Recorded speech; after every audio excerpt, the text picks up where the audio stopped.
संस्थापकाय च धर्मस्य सर्वधर्मस्वरूपिणे अवतारवरिष्ठाय रामकृष्णाय ते नमः। जननीं शारदां देवीं रामकृष्णं जगद्गुरुं पादपद्मे तयो श्रित्वा प्रणमामि मुहुर्मुहुः। नमः श्रीयतिराजाय विवेकानन्दसूरये सच्चित्सुखस्वरूपाय स्वामिने तापहारिणे। गुरुर्ब्रह्मा गुरुर्विष्णुः गुरुर्देवो महेश्वरः गुरुसाक्षात् परं ब्रह्म तस्मै श्री गुरवे नमः। శ్రీమద్ వాల్మీకి రామాయణం కిష్కింధకాండలోని 21వ సర్గ నుంచి 30వ సర్గ వరకు గల అంశాలను ఈ రోజు మనం పరిశీలిద్దాం. అత్యంత దీనదశలో ఉన్న వాలి కన్నీరు కారుస్తూ గద్గద కంఠం కలవాడై శ్రీరాముల వైపు చూస్తూ ఇట్లా అంటాడనమాట. ప్రభు, నాకు నన్ను గురించి గాని నా భార్య తార గురించి గాని ఎవరి గురించి ఏమాత్రం దిగులు లేదు. కానీ బంగారు భుజకీర్తులను ధరించిన మా అంగదుడు ఎంతో బుద్ధిమంతుడు. అతన్ని గురించే నాకు బెంగంతాను. ఎంతో గారాభంగా అతన్ని పెంచాను. నేను కనబడకపోతే అతడు దిగులుతో చిక్కి శల్యమైపోతాడు. అతన్ని నువ్వే కాపాడాలి. సుగ్రీవుడి పట్ల చూపించినట్టే అంగదుడి మీద కూడా నీ పరిపూర్ణమైన వాత్సల్యాన్ని ప్రసరింపచెయ్యి. అతడి రక్షణ భారం అంతా నీదే. కర్తవ్య అకర్తవ్యాలను బోధిస్తూ అతడికి దారి చూపించాల్సిన వాడివి నువ్వే. ప్రభు, భరతుడి మీద లక్ష్మణుడి మీద నీకు గల ప్రేమానురాగాల్ని ఇక ముందు సుగ్రీవుడి పట్ల అండ్ అంగదుడి పట్ల కూడా చూపించు అంటూ వాలి ప్రాధేయపడేసరికి రాముల వారు కూడా నీ భార్యాపుత్రుల విషయం ఇంక నువ్వేమాత్రం చింతించాల్సిన పని లేదు అంటూ అతడికి అభయం ఇస్తారనమాట. ఈలోగా వాలికి చివరి క్షణాలు సమీపించడంతో కొన ఊపిరితో ఉన్న అతడు అంతా కలయి చూస్తాడనమాట. ఎదురుగా ఉన్న సుగ్రీవుని చూస్తూ ఇట్లా అంటాడు, సోదరా, నీ భార్యని నా వశంలో ఉంచుకుని నిన్ను కిష్కింధ నుంచి వెళ్ళగొట్టినందుకు నన్ను దోషిగా తలంచొద్దు. ఇదంతా కూడా విధి విలాసం వల్ల జరిగింది. నేను బలగర్వితుడనై అజ్ఞాన వశంలో అట్లా చేసేశాను. పరస్పరం సోదర ప్రేమతో మసులుకోవాల్సిన మనం అందుకు విరుద్ధంగా ప్రవర్తించేశాము. ఈ చివరి క్షణాల్లో నేను చెప్తున్న మాటల్ని జాగ్రత్తగా విను. రాజ్యాన్ని పాలించడం అనేది భారమైన విషయమే. అయినప్పటికీ అందుకు నువ్వు సమర్థుడివే. కాబట్టి వెంటనే పట్టాభిషిక్తుడు బాబు. కానీ ఓ తమ్ముడా, కన్నీరు మున్నీరుగా ఏడుస్తూ నేలమై పడున్న ఈ అంగద కుమారుణ్ణి చూడు. ఇతడు నాకు ప్రాణాల కంటే మిన్నైన వాడు. ఎంతో సుఖాలలో పుట్టి పెరిగినవాడు. మాయామర్మం తెలియని పసివాడు, బుద్ధిమంతుడు. ఇక ముందు అతన్ని నీ సొంత కుమారుల్లా చూసుకో. తండ్రి లేని ఈ చిన్నారికి ఏ లోటు రాకుండా అన్ని విధాలా సమర్థుడుగా చెయ్యి. అలాగే నా ధర్మపత్ని అయిన తార సుషేణుడి కూతురు. చాలా బుద్ధి సూక్ష్మత గలది. అర్ధ విశ్లేషాల్లో చతురాలు. రాబోయే ఆపదలను పసిగట్టగలదు. సకల విషయాల్లోనూ సమర్థురాలు. ఇలా చేయడం యుక్తమో అని తార ఏ విషయంలో అయినా నీకు చెప్తే దానిని నిస్సంశయంగా ఏమాత్రం సందేహపడకుండా చేసేవచ్చు. అలాగే శ్రీరాముడి కార్యాన్ని, ఆదేశాన్ని ఎట్టి సంకోచం లేకుండా వెంటనే చేశాయి. నువ్వు మాట ఇచ్చిన ప్రకారం సీతాన్వేషణ కార్యక్రమాన్ని గనక చేయకపోతే అది అధర్మం అవుతుంది. ఆయన మనస్సుని నొప్పించవద్దు అంటూ సుగ్రీవుడితో చెప్పిన వాలి అనంతరం అంగదుడి కేసు తిరిగి అతడితో ఇలా అంటాడనమాట. నాయనా, నా మరణానంతరం నీ పినతండ్రి అయిన సుగ్రీవుడు ఎలా చెప్తే అలా నడుచుకో. దేశకాల పరిస్థితులను అనుసరించి నడుచుకోవాల్సి ఉంటుంది. ప్రియానికి పొంగిపోవడం గాని అప్రియానికి కృంగిపోవడం గాని చేయకుండా సుఖదుఖాలు రెండింటినీ కూడా సమానంగా భావించు. నా దగ్గర ప్రవర్తించినట్టు నీ పినతండ్రి దగ్గర అతి చనువుతో మెలగద్దు. అలాని ఆయనకు అతిగా దూరంగా కూడా ఉండద్దు. రెండూ దోషాలే అవుతాయి.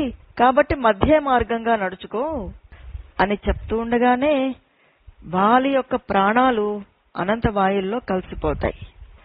అది చూసి తట్టుకోలేక బిగ్గరగా రోధిస్తూ ఉన్న తార దగ్గరికి హనుమంతుడు వెళ్లి ఎంతో మృదువుగా ఇట్లా అంటారనమాట. ఓ దేవి, ఏ ప్రాణికైనా కూడా సుఖదుఖ రూప ఫలాలు జీవించి ఉండగా గాని, ఈ లోకంలో గాని లేదా మరణానంతరం పరలోకంలో గాని అనుభవించి తీరాల్సిందే. కాబట్టి వాలి మరణానికి సుగ్రీవుడు నిమిత్త మాత్రుడు మాత్రమే. అతడి కర్మలే దీనికంతటికీ కారణం. నువ్విలా శోచనీయ స్థితిలో గురయ్యున్నావు కాబట్టి నీకు ఇంత దైన్యం ఆవహించింది. ఈ శరీరం నీటి బుడగలాగా అస్థిరమైనది. ఈ దేహంలో ఉన్న జీవుడు మరి ఒక ఏ జీవి కోసం కూడా శోకించాల్సిన పని లేదు. అమ్మా, నీ కుమారుడైన అంగదుడు పసివాడు. నువ్వు అతడి ఆలనా పాలనలన్నీ కూడా చూడాల్సి ఉంటుంది. ఇక ముందు అతడి భవిష్యత్తును గురించి మాత్రమే నువ్వు ఆలోచించాల్సి ఉంటుంది. కాబట్టి ఈ దుఃఖాన్ని విడిచిపెట్టి పరలోకంలో సుఖాలనిచ్చే పుణ్యకార్యాల మీద దృష్టి పెట్టాల్సి ఉంటుంది. మహారాజైన వాలి ధర్మాత్ముల లోకాన్నే చేరుకున్నాడు కాబట్టి అతడి కోసం దుఃఖించాల్సిన పని లేదు. అంగదుడు, సుగ్రీవుడు, వానర ప్రముఖులు వీళ్ళందరూ కూడా శోక సంతప్తులై ఉన్నారు. వాళ్ళకి ఊరటను కలిగించి భావి కార్యక్రమాల్ని చేసేలాగా చేయాల్సిన బాధ్యత నీదే. నీ పర్యవేక్షణలో అంగదుడు రాజ్యాన్ని పరిపాలించగలుగుతాడు అంటూ హనుమంతుల వారు తారకి ఊరట కలిగించేలాగా మాట్లాడతారన్నమాట. ఆయన పలుకులను విన్న తార, హనుమంత, వానర ప్రభువైన వాలి నాకు ప్రాణనాథుడు. ఈ లోకంలో గాని పరలోకంలో గాని నా స్వామిని ఆశ్రయించడమే నాకు యుక్తము. నా పతితో సహగమనం చేయడమే నా కర్తవ్యము అంటూ దుఃఖంతో చెప్తుందన్నమాట. అనంతరం స్వర్గస్థుడై పడి ఉన్న తన భర్త ముఖాన్ని మూర్కుంటూ తార ఇట్లా అంటుందన్నమాట. ఓ మహావీరా, నేను చెప్పిన మాట వినకుండా నాకు తీరని దుఃఖాన్ని తెచ్చిపెట్టావు. ఇప్పుడు నువ్వు కటిక రాళ్లతో నిండి మిక్కిలి బాధాకరమైన ఈ ఎగుడు దిగుడు నేల మీద పడి ఉన్నావు. ఓ మహావీరా, నువ్వు వెళ్లగొట్టిన సుగ్రీవుడే ఇప్పుడు మొనగాడయ్యాడు. అతడి ఆధీనంలోకి వచ్చి పడిపోయాను. ఇది విధి వైపరీత్యం కదా. సుగ్రీవుడికి నీతో ఏర్పడిన బద్ధ వైర కారణంగా అతడు అనుక్షణం భయంతో వణికిపోతూ ఉండేవాడు. అలాంటిది శ్రీరాముడు ఒకే ఒక్క బాణంతో నిన్ను హతమార్చేశారు. నువ్వు చనిపోవడంతో నీ తమ్ముడి యొక్క భయం కూడా పూర్తిగా తొలగిపోయింది. నువ్వు ప్రాణాలు కోల్పోయినా కూడా నీ మీద మమకారంతో నేను నిన్ను కౌగిలించుకోవడానికే తహతహలాడుతున్నాను.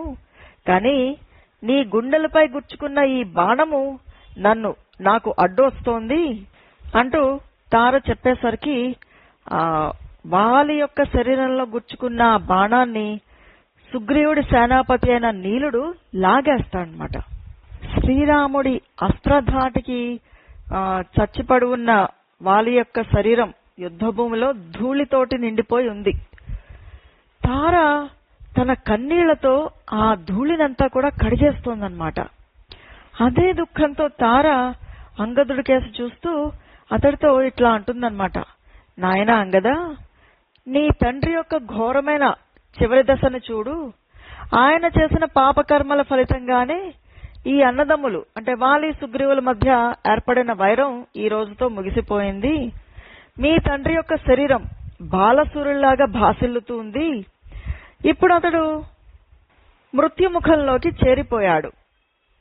నువ్వు నీ తండ్రికి వచ్చి నమస్కరించు అంటూ ఇలా భర్త మరణించడంతో తట్టుకోలేని బాధతో సంతతధారిగా కన్నీరు కారుస్తూ శోక సముద్రంలో మునిగిపోయిన తారను చూసేసరికి సుగ్రీవుడు చలించిపోతాడు. అంతేకాదు, అతడు దారుణమైన తన అన్న మృతికి చాలా మిక్కిలి పరితపిస్తాడు. అతడి మనసులో దైన్యం ఆవహిస్తుందన్నమాట. లోపల కుమిలిపోతూ తన మృత్యులతో కలిసి చిన్నబోయిన ముఖంతో చిన్నగా రాముల వారి దగ్గరికి వెళ్తాడు. వెళ్ళి ఆయనతో ఇలా అంటాడనమాట. ఓ మహాప్రభు, నువ్వు చేసిన ప్రతిజ్ఞ నిలబెట్టుకున్నావు. రాజ్యఫలం కూడా నాకు దక్కింది. కానీ ఇప్పుడు నాకు రాజ్య భోగాల మీద మనస్సే పోవడం లేదు. అంతేకాదు, జీవితం మీదే నాకు విరక్తి కలిగింది. పట్టమహిషి అయిన మా వదిన తార గుండె పగిలేలాగా ఆక్రందిస్తోంది. పురజనులందరూ కూడా దుఃఖంలో మునిగిపోయి గగ్గోలు పెడుతున్నారు. మా అన్నేమో కన్నుమూశాడు. బతకడమా లేక చావడమా అనే సందేహంలో పడి ఉన్నాడు అంగద కుమారుడు. ఇలాంటి స్థితిలో నా మనసు రాజ్యాధికారం కేసి మొగ్గ చూపడం లేదు. మా అన్న వాలి ఇంతకుముందు నన్ను చాలా తీవ్రంగా అవమానించి ఉన్నాడు. దానివల్ల వచ్చిన కోపంతో నా మనస్సు దహించుకుపోయింది. దాన్ని తట్టుకోలేక అతడు వధని కోరుకున్నాను. కానీ మా అన్న ఇలా మృతి చెందడంతో ఇప్పుడు నాకు చాలా తీవ్రమైన పరితాపానికి లోనయ్యి ఉన్నాను. ఈ బాధ అనేది నన్ను జీవితాంతం కూడా వెంటాడుతుంది. ఋష్యముఖ పర్వతం మీదే ఏదో విధంగా జీవితం అంతా కూడా గడిపేస్తుంటే బాగుండేది, అదే మేలేమో అని ఇప్పుడు అనిపిస్తోంది నాకు. ఇలా మా అన్నని పోగొట్టుకోవడం ద్వారా నాకు లభించిన స్వర్గసుఖాలు ఏమాత్రం సంతోషకరాలుగా లేవు. మా అన్నయ్య అయిన వాలి ఎంతో మహానుభావుడు, కర్తవ్య అకర్తవ్యాలను బాగా తెలిసినవాడు. అతడు నాతో యుద్ధం చేసే సమయంలో, తమ్ముడా, నేను చంపదలుచుకోలేదు, నువ్వు స్వేచ్ఛగా ఎక్కడికైనా వెళ్లి సంచరించు అని పలుకుతూ ఉండేవాడు. అలా చెప్పడం అతడికే చెల్లుతుంది. కానీ దురాత్ముడనైన నేను అతన్ని గురించి మీకు తగిన విధంగా చెప్పకుండా మీ ద్వారా అతడి మృతికి కారణమయ్యాను. నా మాటలు చేష్టలు నాకే తగుతాయి. అన్నను చంపడం వల్ల కలిగే దుఃఖం ప్రబలమైనదా, లేక సోదరుణ్ణి చంపడం ద్వారా లభించిన రాజ్య సుఖాలు ప్రబలమైనవా అంటే ఎంతటి స్వార్థపరుడైనా కూడా భ్రాతృవధని కోరుకోడు. నా దుర్బుద్ధి కారణంగా అతడికి ప్రాణహాని కలిగించి నేనెంతో ఘోరమైన అపరాధానికి పాల్పడ్డాను. మొదటిసారి నా అన్నతో జరిగిన యుద్ధంలో వాలి నన్ను ఒక చెట్టు కొమ్మతో కొట్టేసరికి ఆ దెబ్బకి నేను ఆర్తనాదం చేయడం ప్రారంభించాను. అప్పుడతడు నన్ను కొట్టడం ఆపేసి నన్ను ఓదారుస్తూ మళ్ళా నాతో ఇంకా ఎప్పుడు యుద్ధానికి రావద్దు అని నన్ను హెచ్చరించి తిరిగి పంపేశాడు. మా అన్నేమో తన సోదర ప్రేమని, గౌరవభావాన్ని, ధర్మాన్ని పాటిస్తూ ఉంటే నేనేమో కామక్రోధాలకి, మా వానరులకు సహజమైన చిత్త చాంపల్యాన్ని ప్రదర్శించాను. వానర ప్రభువైన వాలి నా కారణంగా చంపబడ్డం వల్ల పితృవియోగంతో అంగదుడు కుమిలిపోతూ ఉన్నాడు. ఇలాంటి దుర్భరమైన పితృవియోగాన్ని తట్టుకుని అంగదుడు జీవించగలడా? పుత్రుడైన అంగదుడు అసువులు వీడితే నేను ఇక బతికుండడం అసంభవం. వారి పట్ల గల మమకారంతో వెంటనే నేను అగ్నిజ్వాలలకు ఆహుతి చేసుకుంటాను. ఈ వానర వీరులు నీ ఆదేశానుసారం సీతాన్వేషణను గావిస్తారు. నేను మృతి చెందినా కూడా సీతాన్వేషణ కార్యక్రమం ఏమాత్రం కూడా ఆగదు. ఇది పూర్తిగా సఫలమవుతుంది. నేను నా వంశానికే తీరని అప్రతిష్టం తెచ్చాను. ఇక నా వల్ల అది అంతరించిపోతుంది. క్షమించరాని పాపకార్యానికి పాల్పడిన నేను జీవించడానికి అర్హుణ్ణి కాను. కాబట్టి మరణించడానికి నాకు అనుమతినివ్వు అంటూ ఆర్తుడై అలమటిస్తూ ఉన్న సుగ్రీవుడి మాటలు వినేసరికి రాముల వారు అతడి ఆర్తితో ఆయన కూడా పాలు పంచుకుంటారన్నమాట. తమని ఆశ్రయించిన వారిని ఆదుకోవడం కోసం వారి విరోధులను శిక్షించేవారు ఆయన. అయినా కూడా శ్రీరామచంద్రుడి మనస్సు క్షణకాలం పాటు ఎంతో కలతకి లోనయింది. సుగ్రీవుడు రాముల వారితో ఇట్లా మాట్లాడుతూ ఉండగా తార తమకేసి పదే పదే చూస్తూ ఉండడం రాముల వారు గమనిస్తారు. దాంతో శోకమగ్నమై ఆక్రందిస్తున్న తార దుఃఖాన్ని తొలగించడం కోసం ఆమె వైపు ఎంతో ఆదరంతో చూపుని ప్రసరింపజేస్తారు. ఈయన నా భర్తని ఒకే ఒక్క బాణంతో హతమార్చేశాడని భావించి ఎంతో కోపంతో పరుషంగా మాట్లాడాలని సంకల్పంతో తార రాముల వారి దగ్గరికి వస్తుంది. కానీ శ్రీరాముల వారి యొక్క ప్రభావంతో ఆ కోప తీవ్రత మొత్తం కూడా తగ్గిపోతుందన్నమాట. తన భర్తని చంపిన బాణంతోటే తనని కూడా చంపేయమని చెప్పి తార శ్రీరాముల వారిని కోరుతుంది. ఆమె మాటలను విన్న శ్రీరామచంద్ర ప్రభు ఆమెను ఓదారుస్తూ ఇలా పలుకుతారన్నమాట. ఓ వీరపత్ని, ఇలా విరక్తికి లోను కావద్దు. ఈ లోకాలన్నిటినీ కూడా విధాతయే సృష్టించారు కదా. ఈ సమస్త ప్రాణులకి సుఖదుఖాలను కూర్చేది కూడా ఆయనే. ముల్లోకవాసులు ఆయన వశంలో ఉన్నవారే. కాబట్టి బ్రహ్మ విధానాన్ని ఎవరు అతిక్రమించలేరు. నీ కుమారుడైన అంగదుడు త్వరలోనే యువరాజు కాగలుగుతాడు. ఆ విధంగా నీకు పరమ సంతోషమే ప్రాప్తిస్తుంది. విధి నిర్ణయమే అంత. అందువల్ల నీలాంటి వీరపత్నులెవరూ కూడా ఇలా విలపించరాదు అంటూ యుక్తియుక్తంగా తారని ఓదారుస్తారు శ్రీరాముల వారు. దాంతో ఆమె కొంత ఊరట చెంది కొంత సంతోష వచనాలు పలుకుతూ తన దుఃఖాన్ని విడిచిపెడుతుంది. తార అంగదుడు సుగ్రీవులని ఓదారుస్తూ శ్రీరాముల వారు ఇలా అంటారన్నమాట. తనువు చాలించిన వారికి దహన సంస్కారాది కార్యక్రమాలన్నీ చేయాల్సి ఉంటుంది. అప్పుడే వాళ్ళకి ఊర్ధ్వలోక లాభాలు కలుగుతాయి. కాబట్టి మీరు వెంటనే ఆ కార్యక్రమాన్ని ప్రారంభించండి. ఏ పనైనా కూడా కాలం మించిపోకముందే చేయాల్సి ఉంటుంది. ఈ లోకంలో కాలమే సర్వకర్మలకి కారణం. కార్యసాధనం కూడా అదే. ఏ వ్యక్తి అయినా కూడా ఏ పనినైనాను స్వతంత్రంగా చేయలేడు, ఇతరులతో చేయించలేడు. లోకమంతా కూడా స్వభావాన్ని అనుసరించి ప్రవర్తిస్తుంది. ఈ స్వభావానికి కాలమే ఆధారం. కాలము తన వ్యవస్థను ఎప్పుడు కూడా అతిక్రమించదు. కాలం ఎప్పుడు కూడా నశించదు. ప్రారబ్ధ కర్మను అనుసరించి ఏ వ్యక్తి కూడా కాలాన్ని ఉల్లంఘించడు. ఈ కాలానికి పక్షపాత ధోరణి లేదు. అలాగే దానిపై ఎవ్వరి పరాక్రమము కూడా పనిచెయ్యదు.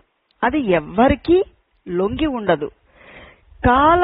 కాబట్టి కాలతత్వాన్ని తెలుసుకున్న జ్ఞాని కాలము పరిణామశీలము అని తెలుసుకుంటాడు.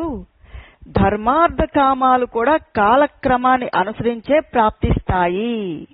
వానర ప్రభువైన వాలి ప్రాణాలకు తెగించి స్వధర్మాన్ని వీరధర్మాన్ని అనుసరించి పోరాడి వీర స్వర్గాన్ని అలంకరించాడు. కాబట్టి మీరెవ్వరూ కూడా అతడి కోసం పరితపించాల్సిన పని లేదు. ఇప్పుడు మీ కర్తవ్యమైన అతడి అంత్యక్రియల విషయము నెరవేర్చండి అంటూ శ్రీరాములు వారు పలికేసరికి లక్ష్మణుడు దుఃఖంలో ఉన్న సుగ్రీవుడితో మరణానంతర ఉత్తర క్రియలను చేయించడానికి పూనుకుంటారన్నమాట. వానర ప్రభువైన వాలికి తగినట్లుగా రాజలాంఛనాలతో దహన సంస్కారాది క్రియలు అన్నీ కూడా ఏర్పాటు చేయబడతాయి. తండ్రి కోసం ఆక్రందిస్తూ ఉన్న అంగదుడు శోకభారంతో కాళ్ళు చేతులు ఆడనివాడై సుగ్రీవుడి సహాయంతో వాలి కళేబరాన్ని చితిమీద ఉంచి అనంతరం విద్యుక్తంగా తండ్రి చితికి కొరివి పెడతాడు. ఇలా వాలి యొక్క దహన సంస్కారాది ఉత్తర క్రియలన్నీ ముగిసిన తర్వాత సుగ్రీవుడు స్నానాదులు అన్నీ ముగించుకుంటాడు. కానీ ఇంకా దుఃఖం నుంచి తేరుకోలేకపోతాడు. ఈలోగా హనుమంతుల వారు శ్రీరాముల వారి వద్దకు వచ్చి నమస్కరించి ఇట్లా అంటారన్నమాట. ప్రభు, తాత ముత్తాతల నుంచి వస్తున్నది సులభంగా లభ్యం కానిది అయిన వానర మహాసామ్రాజ్యం నీ అనుగ్రహం వలన సుగ్రీవుడికి ప్రాప్తించింది. నీ ఆజ్ఞ అయితే ఆ మహాత్ముడు బంధుమిత్రులతో కలిసి శుభప్రదమైన కిష్కింధా నగరంలో ప్రవేశించి సమస్త కార్యాలను చేపట్టగలడు. మీరు ఈ కిష్కింధా నగరంలోకి ప్రవేశించి వానర రాజ్యానికి సుగ్రీవుణ్ణి పట్టాభిషిక్తుణ్ణి గావించండి. దాంతో వానరులందరూ కూడా ఎంతో సంతోషపడతారు. ఇదే మా ప్రార్థన అంటూ హనుమంతుల వారు చెప్పేసరికి రాముల వారు తండ్రి ఆజ్ఞను అనుసరించి తాము 14 సంవత్సరాలు ముగిసేదాకా గ్రామాల్లో గాని నగరాల్లో గాని ప్రవేశించడం నిషిద్ధం అని హనుమంతుడికి చెప్తూనే సుగ్రీవుడితో ఇట్లా అంటారన్నమాట. ఓ వీరుడా, నువ్వు లోక వ్యవహార దక్షుడివి. ఈ అంగదుడు సత్ప్రవర్తన కలవాడు. కాబట్టి ఇతన్ని యువరాజుగా పట్టాభిషిక్తుడిని చెయ్యి.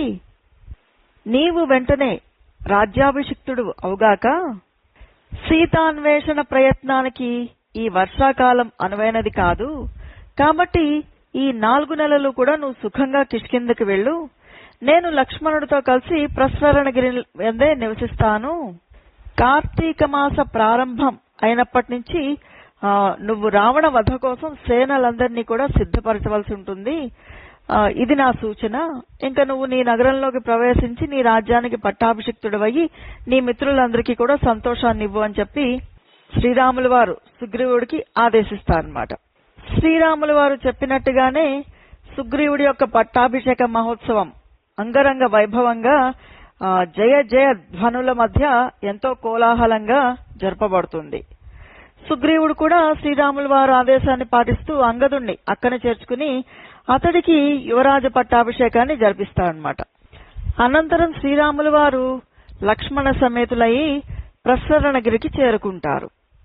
ఆ గిరి మీద నివాసయోగ్యమైన ఒక గుహను ఎన్నుకుని చక్కగా ఒక లతాగృహంలో లక్ష్మణుడితో కలిసి ఆ గుహలో నివసించసాగారన్నమాట.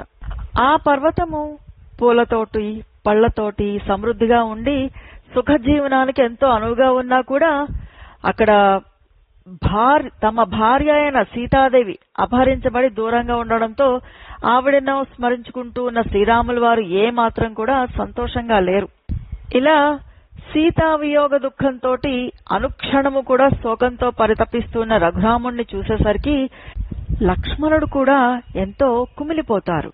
శ్రీరాముల వారితో ఆయన ఇలా అంటారన్నమాట, అన్నయ్య, నువ్వు మహావీరుడివి, నువ్వు ఎంతో వ్యధ చెంది ఉన్నావు. నీలాంటి ఉదాత్త పురుషుడు శోకించతగదు. దుఃఖం వలన సకల ప్రయోజనాలు కూడా దెబ్బతింటాయి. ఇవి అన్నీ కూడా నీకు తెలిసిన విషయాలే. ఓ రఘువరా, నువ్వు కార్యసూరుడివి, సర్వ శుభలక్షణ సంపన్నుడివి, ధర్మ మార్గ నిరతుడివి, ఎప్పుడూ కూడా లక్ష్య సిద్ధి కోసం కృషి చేస్తూ ఉండేవాడివి, ఆత్మవిశ్వాసం కలవాడివి. కాబట్టి నువ్వు విచారించకూడదు. అన్నా, నువ్విప్పుడు ధైర్యాన్ని కోల్పోతే మాయావి అయిన ఆ శత్రువుని, అందున రాక్షసుణ్ణి యుద్ధరంగంలో హతమార్చడానికి శక్తి లేనివాడవైపోతావు. కాబట్టి ఈ క్షణమే శోకాన్ని పూర్తిగా విడిచిపెట్టాయి, గట్టిగా కార్యోన్ముఖుడుక. తర్వాతే ఆ రాక్షసుణ్ణి సపరివారంగా తుదముట్టిద్దాము. నువ్వు గట్టిగా తలుచుకుంటే సమస్త భూమండలాన్ని కూడా తలకిందులు చేసేయగలవు. ఇక ఈ రావణుడు నీకో లెక్క. ఈ వర్షాకాలం ముగిసే వరకు వేచి ఉందాం. తర్వాత రావణుణ్ణి, అతడి సేనలను, చివరికి అతడి రాజ్యాన్ని కూడా నువ్వు రూపుమాపగలవు. కాబట్టి కోపాన్ని అణుచుకుని ఈ వర్షాకాలం 4 మాసాల్లో సంభవించే కష్టాల్ని సహించు. శత్రువును వధించడంలో నీలో గల ఉత్సాహాన్ని సడలనివ్వకుండా సింహాలు సంచరించేటి ఈ వనంలో నాతో కలిసి వసించు అంటూ లక్ష్మణుడు పలికిన మేలైన హితవచనాల్ని ఎంతో ఆదరంతో విన్న శ్రీరాముడు ఎంతో మృదుమధురంగా, ఓ లక్ష్మణ, నువ్వు నాపై గల అనురాగంతో సమయోచితంగా పలికిన ఈ ప్రియవచనాలు ఎంతో హితకరాలు, అమోఘాలు, అవి పరాక్రమ శోభితాలు. కాబట్టి సమస్త కార్యాలకు భంగకరమైన ఈ శోకాన్ని ఇదిగో ఇప్పుడే పూర్తిగా పరిత్యజిస్తున్నాను. నాలో తిరుగులేని బలపరాక్రమములు నీ అద్భుత మాటలతోటి ఉత్తేజితమయ్యాయి. నీ మాటలను తప్పకుండా పాటిస్తాను అని చెప్తూనే ఇంకా ఇలా అంటారన్నమాట, ఉపకారం పొందిన వీరుడు తప్పకుండా ప్రత్యుపకారం చేసే తీరాలి. అలా కాకుండా చేసిన మేలుని మరిచిపోయి ప్రత్యుపకారాన్ని చెయ్యకపోతే సజ్జనుల మనసు నొచ్చుకుంటుంది. కాబట్టి సత్పురుషులు నిందిస్తారన్న భయంతోనైనా కూడా సుగ్రీవుడు మనకి తప్పకుండా సాయం చేయగలడు అంటూ శ్రీరాముల వారు పలుకుతారు. ఇలా కాలం గడిచిపోతూ వర్షాకాలం ముగిసి శరత్కాలం ప్రారంభమవుతుంది. హనుమంతుల వారు ఇక సీతాన్వేషణకు తగిన సమయం వచ్చిందని గుర్తించి వెంటనే సుగ్రీవుడి దగ్గరికి వెళ్తారన్నమాట. సుగ్రీవుడు సంపదల్లో మునిగి తేలుతూ ధర్మార్థాలను పట్టించుకోకుండా ఉంటాడు. కామ పరవశుడయ్యి ఏకాంతంలో ఉంటూ ఇంకా దేన్ని కూడా పట్టించుకోడనమాట. తనని బాధిస్తూ ఉన్న వాలి హతుడయ్యి రాజ్యాధికారం చేజిక్కడంతో స్త్రీలోలుడైపోతాడు. అతడి మనోరథాలన్నీ సిద్ధిస్తాయి. తన భార్య అయిన రుమ, తార వీళ్ళందరితోటి అహోరాత్రాలు కూడా విహరిస్తూ ఉంటాడనమాట. సుగ్రీవుడు ఇలా ప్రవర్తిస్తూ ఉండేసరికి రాజ్యస్ఫూర్తి దెబ్బతింటుంది. అయితే వాయుసుతుడైన హనుమంతుల వారు సకల శాస్త్రాల రహస్యాల్ని బాగా తెలిసినవారు, కర్తవ్య అకర్తవ్యాల యొక్క యథార్థ జ్ఞానం కలవారు, ఏ ఏ సమయాలలో ఏ ఏ ధర్మాన్ని పాటించాలో చక్కగా తెలిసినవారు, మాటలలో నేర్పరి. అలాంటి ఆయన ఈ పెడదారిన పట్టిన సుగ్రీవుడి ప్రవర్తనని గమనిస్తారు. దాంతో సుగ్రీవుడి దగ్గరికి వెళ్లి మృదు మధురంగా శాస్త్ర ప్రమాణ బుద్ధితో ఆదరాభిమానాలతో ఎంతో ప్రియంగా ఇట్లా మాట్లాడతారన్నమాట. ఓ ప్రభు, నీకు రాజ్యాధికారం ప్రాప్తించింది, కీర్తి ప్రతిష్టలన్నీ కూడా అబ్బాయి. మిత్రులకిచ్చిన వాగ్దానం ప్రకారం మిత్రులకు చేయవలసిన సహాయాన్ని అంటే ప్రత్యుపకారాన్ని సకాలంలో చేసి సన్మార్గంలో ప్రవర్తించే వాడికి రాజ్యము, యశస్సు, పరాక్రమము ఇవన్నీ కూడా వృద్ధి చెందుతాయి. అలా కాకుండా వాగ్దానాన్ని నిలబెట్టుకోలేకపోతే విపరీత ఫలితాలే కలుగుతాయి. కాబట్టి నువ్వు చేసిన వాగ్దానం ప్రకారం నీ మిత్రుడైన శ్రీరాముడికి ఆయన యొక్క కార్యాన్ని సఫలం చేయాల్సి ఉంటుంది. కనుక వెంటనే సీతాన్వేషణకి పూనుకో. ఇప్పటికే చాలా కాలాతీతమయ్యింది. సమయాతీతమైన విషయము శ్రీరాములు వారికి తెలిసి కూడా నీకు గుర్తు చేయడానికి వెనకాడుతూ ఉన్నారు. కాబట్టి ఆయన ప్రేరేపించకముందే ఆయన కార్యాన్ని మనం ప్రారంభించాల్సి ఉంటుంది.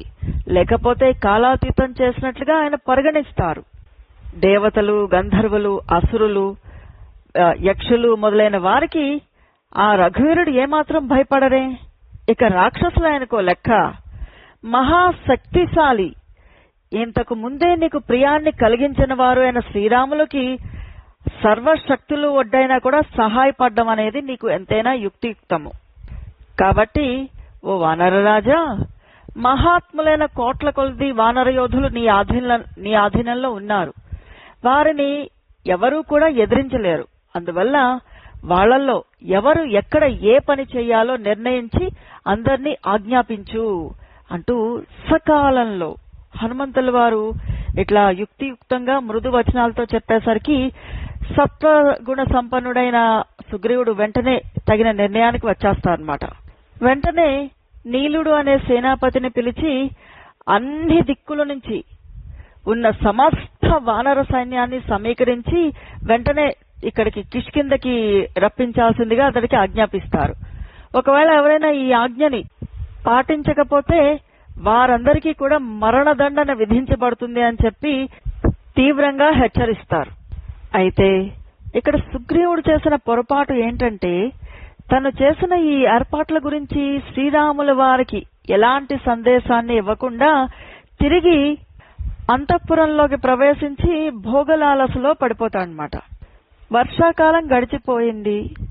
సుగ్రీవుడి నుంచి ఎలాంటి ప్రయత్నము జరుగుతున్న జాడ తెలియరావడం లేదు. దాంతో రాముల వారు ఎంతో శోకమగ్నులైపోతారు. ఎంతో వేదన పడుతూ సీతాదేవి కోసం పరితపిస్తూ ఉంటారు. ఇలా శుతిమెత్తని మనస్సు గల శ్రీరాముల వారు అంతులేని చింతకి లోనయ్యి ఒక నిర్జన ప్రదేశంలో ఒంటరిగా పరాకగా కూర్చుండడం చూసేసరికి అన్నగారిని ఇలాంటి విషాద స్థితిలో చూసిన లక్ష్మణుడు ఎంతో నొచ్చుకుంటారన్నమాట. అన్నా, పరాక్రమాన్ని విస్మరించేసి ఈ విధంగా దుఃఖంలో కూరుకుపోయి చిత్తస్థైర్యం దెబ్బతిని ఉండడం వల్ల ఏం లాభం వస్తుంది? దైన్యాన్ని విడిచిపెట్టు, కార్యసాధనకి పూనుకో.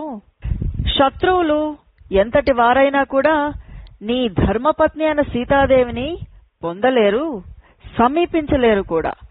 ఓ మహావీర, ఉవ్వెత్తున ప్రజ్వలిస్తున్న అగ్నిశిఖలను సమీపిస్తే ఆ మంటలకు ఎవ్వరైనా కూడా దగ్ధం కాకుండా మిగలరు అని చెప్పేసరికి ఆ పలుకులను విన్న శ్రీరాముల వారు ఇలా అంటారన్నమాట.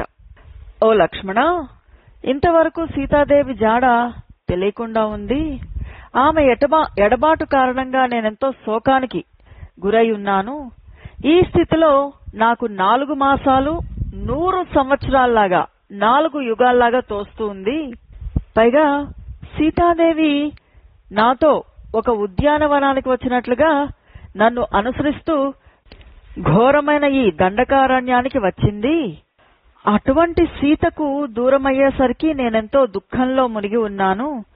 అలాంటి నా మీద వానరరాజైన సుగ్రీవుడు దయ చూపడం లేదు. నా సహాయంతో అతడి పనిని నెరవేర్చుకున్నాడు. ఇప్పుడేమో ఆ దుర్మతి తన ప్రతిజ్ఞనే విస్మరించేశాడు. నువ్వు వెంటనే కిష్కిందకి వెళ్లి మూర్ఖుడై ఇంద్రియ సుఖాల్లో మునిగి తేలుతున్న ఆ సుగ్రీవుడితో నా మాటగా ఇలా చెప్పు. ఇంతకు ముందు ఉపకారం చేసి ప్రత్యుపకారాన్ని ఆశించి తన దగ్గరికి వచ్చినప్పుడు మీకు తప్పక సహాయపడతానని వారికి ప్రతిజ్ఞాపూర్వకంగా ఆశ కల్పించి ఆ ఆశను వమ్ము చేసిన వాడు ఈ లోకంలో అధముడు. తాను ఇచ్చిన మాట శుభంగాని అశుభంగాని దానికి కట్టుబడి ఉండేవాడే నిజమైన వీరుడు, ఉత్తమ పురుషుడు. మిత్రుల సహాయంతో తమ పనులను పూర్తి చేసుకుని తర్వాత వారికి సహాయపడని వారు కృతజ్ఞులు. అలాంటి వారు చనిపోయిన తర్వాత వాళ్ల కళేబరాలను పచ్చి మాంసాలు తినే క్రూర మృగాలు కూడా మాట తప్పితే నా చేతిలో వాలికి పట్టిన దుర్గతే అతడికి కూడా పడుతుంది అనే భయం సుగ్రీవుడికి లేకుండా ఉండడం ఆశ్చర్యం కలిగిస్తోంది. ఓ లక్ష్మణ, నువ్వు వెంటనే సుగ్రీవుడి దగ్గరికి వెళ్ళు. క్రుద్ధుడినైనా నేను చెప్తున్న ఈ మాటల్ని అతడితో చెప్పు. ఓ సుగ్రీవా, మీ అన్న మృతుడై వెళ్లిన మార్గం ఇంకా ముయ్యబడలేదు. నువ్వు ఇచ్చిన మాటకు కట్టుబడి ఉండాల్సి ఉంటుంది. చేసిన ప్రతిజ్ఞని పాటించకపోతే సపరివారంగా మృత్యులోకానికి వెళ్తావు. ధర్మము శాశ్వతమైనది.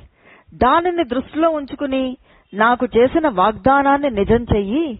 అలా చెయ్యకపోతే నేను ప్రయోగించిన బాణాలకు హతుడివై మృత్యులోకంలో నువ్వు నీ అన్నను చూడవలసి వస్తుంది అంటూ నా మాటగా సుగ్రీవుడితో చెప్పు.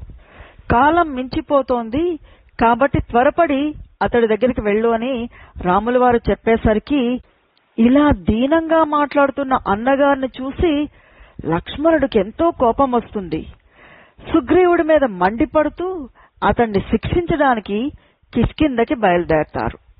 ఇంతటితో 31 సర్గ పూర్తయింది. హరి ఓం తత్సత్. శ్రీరామకృష్ణార్పణమస్తు.